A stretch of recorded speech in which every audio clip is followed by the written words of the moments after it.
Τα εμπόδια που συναντά ένας απόφοιτος φαρμακευτικής σχολής είναι πολλά. Παρ' όλα αυτά, ο νέος φαρμακοποιός έχει κατανοήσει ότι ο ρόλος του δεν θα είναι μόνο η διανομή του φαρμάκου, αλλά η φροντίδα της υγείας των πελατών. Προσπαθεί να αναδείξει το γεγονός ότι ο φαρμακοποιός είναι ο ειδικός στο φάρμακο και όχι μόνο.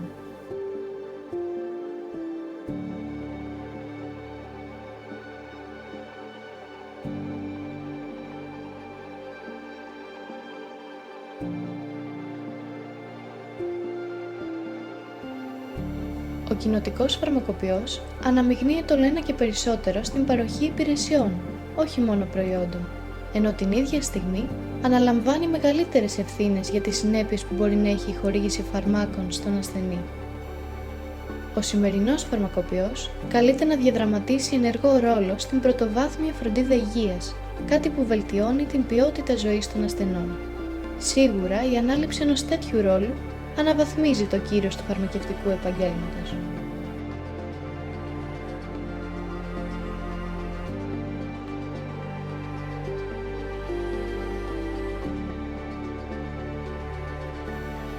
Σε μία περίοδο μετάβασης από το παλιό επάγγελμα στο νέο, η ομάδα του Συλλόγου Φοιτητών Φαρμακευτικής Ελλάδος αναζητά τον πραγματικό ρόλο του κοινοτικού φαρμακοποιού.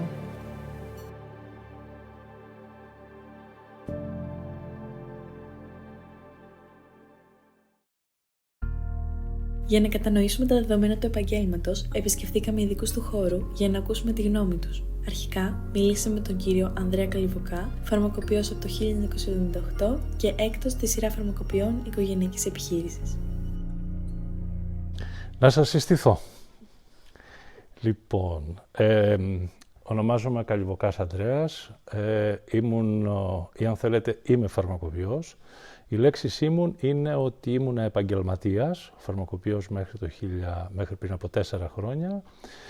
Δεν έχω χάσει την ιδιότητά μου ως φαρμακοποιός, έχω χάσει την ιδιότητά μου ως ελεύθερος επαγγελματίας. Πλέον έχω αποχωρήσει από το επάγγελμα, αλλά ακόμα κρατώ επαφές με το χώρο σας, εδώ στο Πανεπιστήμιο, που για μένα είναι ένας τόσο ζωτικός χώρος. Στη συνέχεια, επισκεφθήκαμε το φαρμακείο της κυρίας Ντίνας Δουβή στη Νέα Ερυθρέα, όπου ζήτησαμε με αυτήν και την κόρη της, παλιά και νέα γενιά φαρμακοποιών. Ευχαριστούμε πάρα πολύ που μας έχετε επιλέξει για να κάνουμε αυτό το μικρό βίντεο που ελπίζουμε να διαφωτίσει και να βοηθήσει λίγο τη νέα γενιά. Λέγομαι Ντίνα Δουβή, είμαι φαρμακοποιός περίπου εδώ και 30 χρόνια. Είμαι γεννημένη στη Νότια Αμερική, αλλά τόσα χρόνια λοιπόν είμαι στην Ελλάδα. Ξεκίνησα έτσι και αλλιώς σαν φαρμακοποιός της κοινότητας. Είμαι παντρεμένη, έχω 2 παιδιά. Η μεγαλύτερη μου κόρη είναι η Φλωριάννα και εκείνη φαρμακοποιός. Είμαστε σε αυτό το ιδιόκτητο οίκημα περίπου 12-13 χρόνια. Είμαστε μια ομάδα 12 ανθρώπων, αρκετά σταθερή. Τι άλλο να σας πω.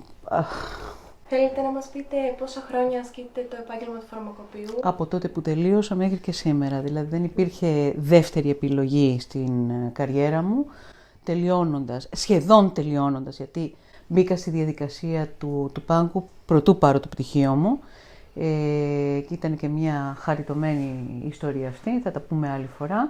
Άρα λοιπόν σχεδόν ολοκληρώνω με 30 χρόνια σερβίροντας την κοινότητα. Τέλος, κάναμε μια βόλτα στα ψηλόνια της Πάτρας και στο φαρμακείο του κυρίου Ανδρέα Σοφιανόπουλου, Προέδρου του Φαρμακευτικού Συλλόγου Αχαΐας. Λέγομαι Ανδρέας Σοφιανόπουλος, είμαι Πρόεδρος του Φαρμακευτικού Συλλόγου Αχαΐας από το 2010 και Πρόεδρος της Φαρμακαποθήκης των Φαρμακοποιών της Συνεταιριστικής το 2019. Σε αυτό το φαρμακείο είμαι από τις 27 Σεπτεμβρίου του 1992. Έκλεισα 30 χρόνια φέτος ακριβώς.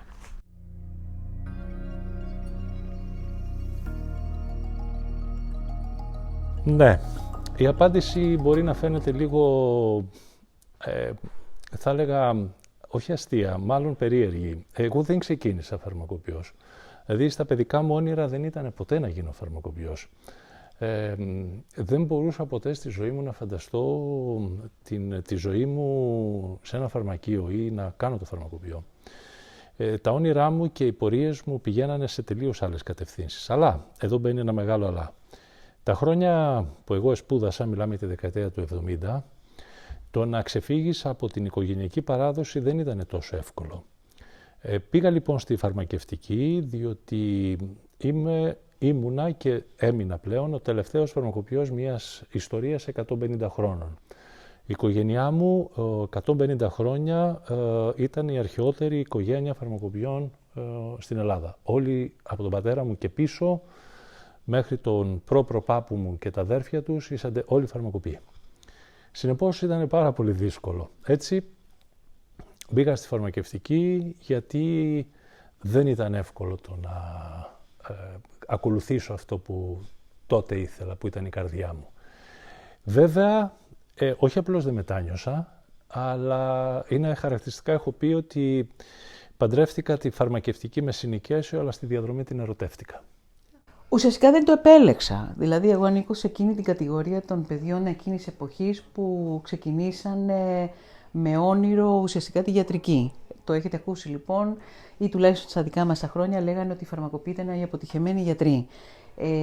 Λοιπόν, ναι, και εγώ ξεκίνησα με αυτή τη λογική. Ήρθα από την Κολομβία να δοκιμάσω και εγώ την τύχη στην Ελλάδα. Ο πατέρας μου είναι Έλληνας. Στην Κολομβία ήδη είχα περάσει, μάλιστα με υποτροφία στο πανεπιστήμιο, για να κάνω ιατρική. Όντας Ελληνίδα του εξωτερικού έπρεπε να δώσω με τους ομογενείς, δεν με διευκόλυνε η γλώσσα, δεν ήξερα τα ελληνικά. Έτσι λοιπόν όταν έδωσα με τους ομογενείς, πέρασα ουσιαστικά όχι ιατρική αλλά φαρμακευτική δε Θεσσαλονίκη. Έκλαψα πάρα πολύ πικρά, η αλήθεια είναι, απογοητεύτηκα πάρα πολύ.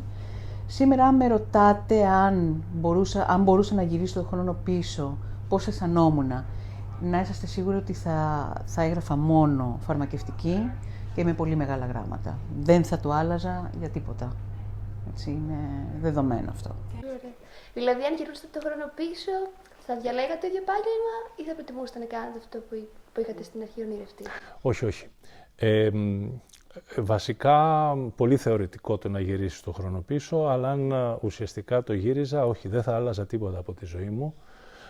Γιατί κατάφερα να κάνω και τη δουλειά μου σαν φαρμακοποιός και την άλλη μου ενασχόληση και να τα ισορροπώ και να κερδίζω και από το ένα και από το άλλο.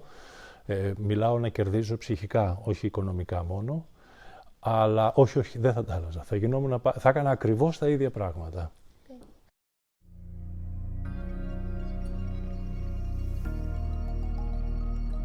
Κοιτάξτε, νομίζω ότι δύσκολα και εύκολα επαγγέλματα με την ευρεία έννοια του λόγου δεν υπάρχουν. Κάτι το οποίο αγαπάς πάρα πολύ, κάτι το οποίο είσαι ερωτευμένος, κάτι με το οποίο είσαι παθιασμένος, γίνεται απλό. Κάτι το οποίο το κάνεις γιατί πρέπει να το κάνεις, γίνεται δύσκολο. Συγκεκριμένα πάρα πολλές φορές έχω πει και σε εσάς τα νέα παιδιά, ένα επάγγελμα γίνεται δύσκολο αν μπροστά βάζουμε τη λέξη πρέπει και ένα επάγγελμα γίνεται εύκολο αν μπροστά βάζουμε τη λέξη θέλω. Ότι είναι ένα επάγγελμα το οποίο έχει απαιτήσεις, με αυτή την έννοια, ναι, είναι ένα επάγγελμα το οποίο δυστυχώς και όλο και πιο πολλές απαιτήσεις έχει και δυστυχώς πιο πολύπλοκο γίνεται. Αλλά είναι ένα επάγγελμα το οποίο για μένα κρύβει μαγεία μέσα του.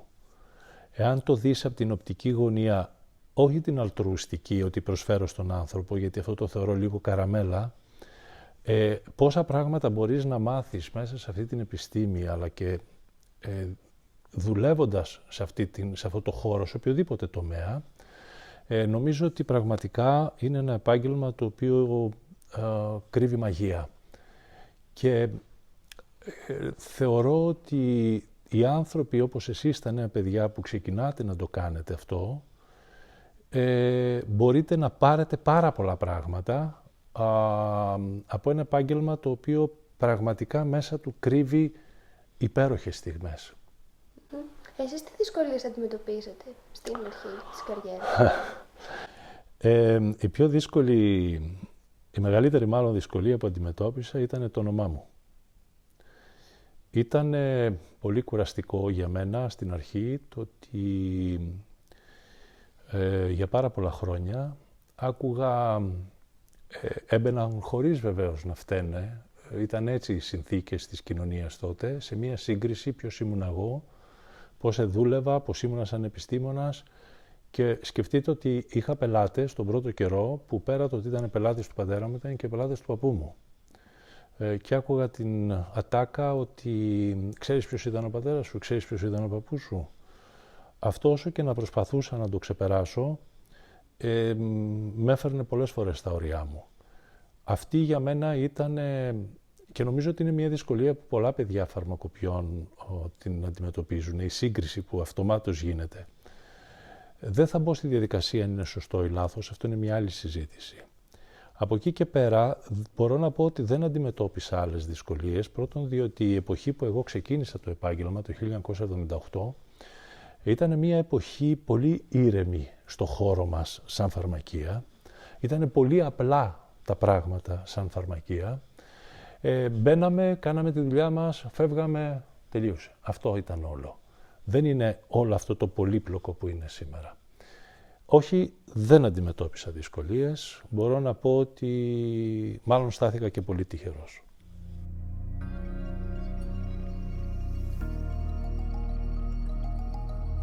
Λοιπόν, 3 χαρακτηριστικά δεν υπάρχουν. Ο φαρμακοποιός είναι πολυπίκυλος, θα έλεγα. Δηλαδή υπάρχουν πάρα πολλά χαρακτηριστικά. Αφενός θα ήθελα να υιοθετήσω κάτι το οποίο μου λέει πάρα πολύ συχνά η κόρη μου, πριν σας πω τις 3 τελευταίες ουσιαστικές λέξεις.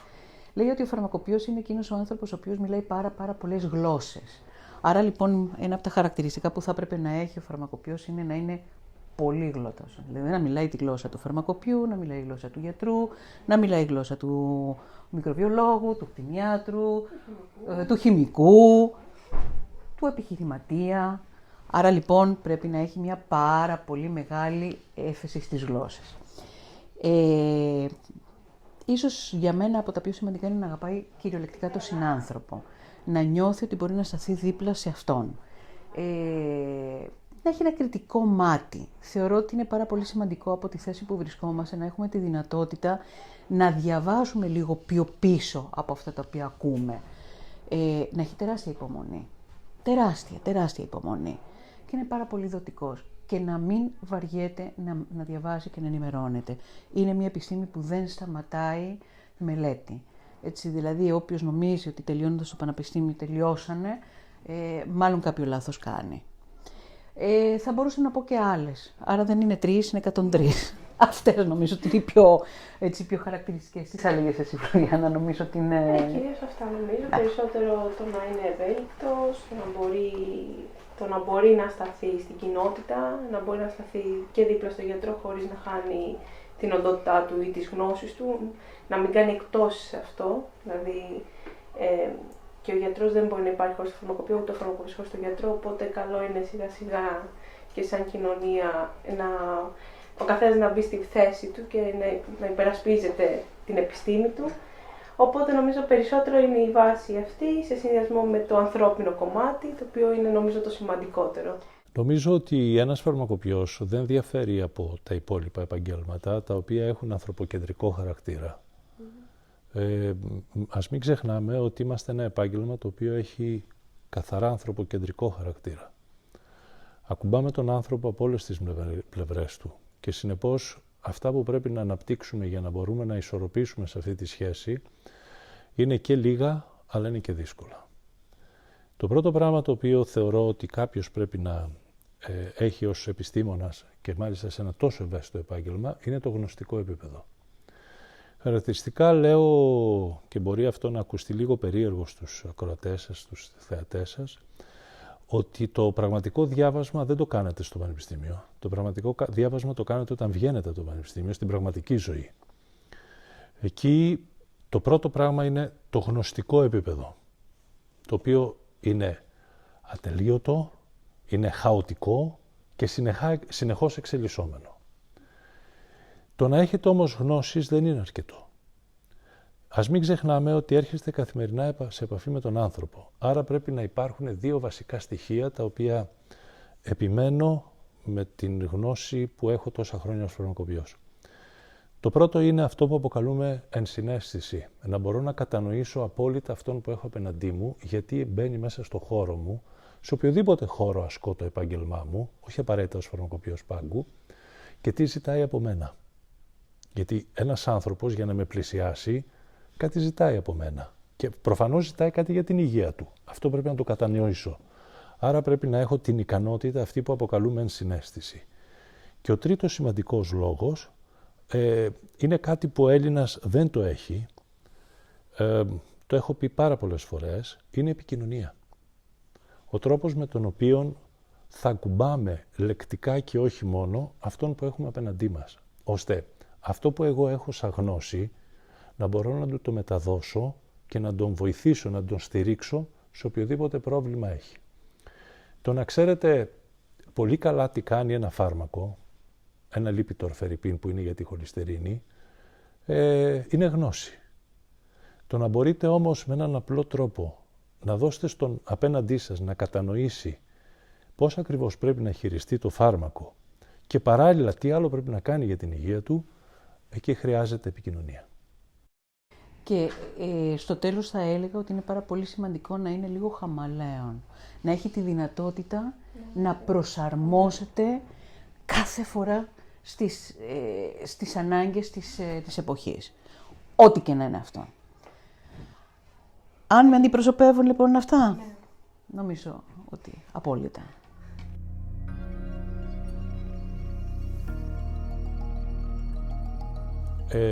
Να σας απαντήσω λίγο διαφορετικά την εξαιρετική σας ερώτηση. Συνηθίζουμε να λέμε το φαρμακευτικό επάγγελμα λειτουργήμα. Θα μου επιτρέψετε να καταθέσω την άποψη ότι εγώ δεν το θεωρώ έτσι. Για μένα λειτουργήμα είναι κάθε τι το οποίο υπηρετείς σωστά και προσφέρει στον κοινωνικό ιστό. Δεν είναι αυτό που κάνεις, αλλά ο τρόπος που το κάνεις. Αλλά για να συγκεκριμενοποιήσω το φαρμακοποιό, ο φαρμακοποιός έχει σήμερα τη μεγάλη ευκαιρία, εσείς τα νέα παιδιά, να ξεπεράσετε κατεστημένα και στερεότυπα της δικιάς μου γενιάς και των άλλων γενιών που έπονται εμού και να δημιουργήσετε ένα επάγγελμα που θα είναι δίπλα στον πολίτη, ακόμα και σε επίπεδο πρωτοβάθμιας περίθαλψης. Δυστυχώς, η γνώση σας και θεωρώ ότι αυτά τα οποία σήμερα το σύγχρονο πανεπιστήμιο σας δίνει, δεν επαρκούν. Πρέπει να αλλάξει όλο το πεδίο πέδευσής σας, ώστε ο φαρμακοποιός να μην είναι αυτό που κάποτε αποκαλούσαμε φαρμακοποιό πάγκου, και θα μου επιτρέψετε να σας πω μια λέξη που εγώ την απέρριπτα και με ενοχλούσε πάρα πολύ, όταν μου λέγανε «Μα τι κάνεις, κατεβάζεις κουτάκι από τα ράφια». Δεν κατεβάζω κουτάκι από τα ράφια. Πίσω από το κουτάκι κρύβεται πάρα πολλές ώρες δουλειάς, μόρφωσης, γνώσης, ξανά και ξανά. Εάν λοιπόν θέλουμε να επικεντρωθούμε ακριβώς σε αυτό το οποίο με ρωτήσατε, πιστεύω ότι ο φαρμακοποιός του αύριο, για εσάς τα νέα παιδιά, μπορείτε να δημιουργήσετε στον κοινωνικό ιστό πραγματικά βοήθεια τεράστια στην υγεία. Και η λέξη υγεία έχει ολιστική έννοια. Στην υγεία του ανθρώπου μπορεί να είστε δίπλα στον άνθρωπο με όλη τη σημασία της λέξης. Ξεφεύγετε από το κουτί που ήταν τα πρώτα χρόνια τα δικά μου και πάτε πλέον στην πραγματική έννοια το πώς μπορείτε να προσφέρετε. Είναι ένα επάγγελμα, μία επιστήμη που θεωρώ ότι παίζει και πρέπει να παίξει κυρίαρχο ρόλο σε αυτό που αποκαλούμε υγεία του κοινωνικού ιστού, υγεία του πολίτη. Μετά από 30 χρόνια σε αυτή τη θέση, νομίζω ότι έχω το δικαίωμα, θα έλεγα, να πω ότι μάλλον με εμπιστεύονται οι άνθρωποι. Ακόμα θα μπορούσα να πω ότι ανήκω σε εκείνη κατηγορία των φαρμακοποιών που γυρνάμε για σχεδόν τρίτη φορά το κύκλο ζωής αυτού του φαρμακείου. Δηλαδή έχω δει παιδιά τα οποία σήμερα είναι γονείς, έχω δει γονείς που σήμερα είναι παππούδες, έχω περάσει και τα καλά και τα κακά κοντά τους και ναι, θεωρώ ότι ένα από τα μεγαλύτερα αβαντάζ τα οποία έχουμε από αυτή τη θέση είναι ότι πραγματικά μας εμπιστεύονται. Τώρα, ποια είναι η σχέση μου με τους πελάτες μας, με τους ασθενείς?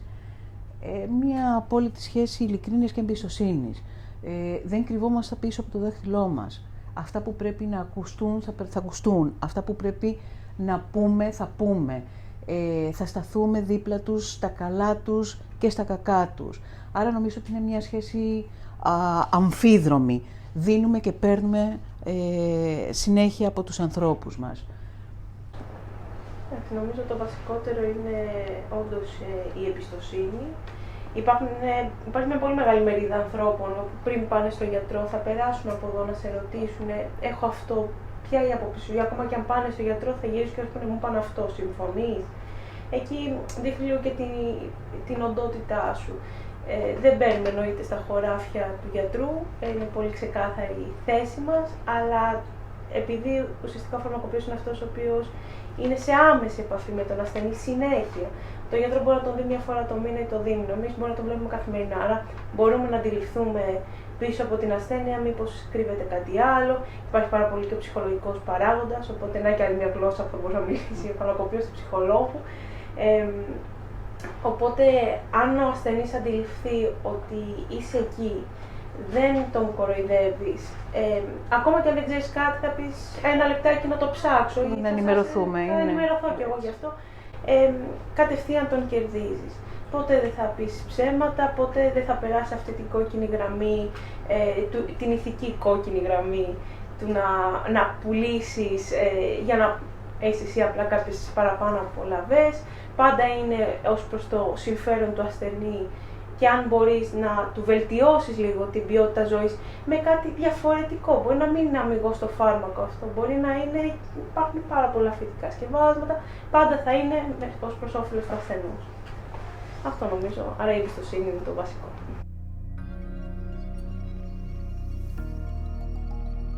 Οι ασθενείς ανήκουν σε διάφορες ομάδες και με διάφορους χαρακτήρες και διάφορες περιπτώσεις, οπότε δεν μπορώ να πω ότι υπάρχει κάποιο συγκεκριμένο που γίνεται μόνιμα. Απλώς